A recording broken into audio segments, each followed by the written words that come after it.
যখন কোন বান্দা সূরা ফাতিহার একটা করে আয়াত বলে আলহামদুলিল্লাহি রাব্বিল আলামিন, সঙ্গে সঙ্গে আল্লাহ জবাব দিয়ে বলেন হামিদানি আবদি, বান্দা তুই আমার প্রশংসা করলি। আর রহমানির রহিম যখন বলে আল্লাহ বলেন আসনা আলাইয়া আবদি। মালিক ইয়াউমিদ্দিন যখন বলে আল্লাহ বলেন মাজ্জাদানি আবদি।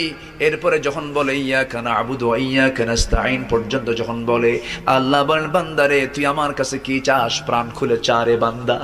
ইহদিনাস সিরাতাল মুস্তাকিম থেকে শুরু করে নিয়া ওয়ালাদ-দাল্লিন পর্যন্ত যখন বান্দা বলে তখন আল্লাহ বলেন বান্দা নামাজের মধ্যে এমন প্রেমের খেলা খেললি, বান্দা তুই যা চাইলি সব আমি আল্লাহ কবুল করলাম।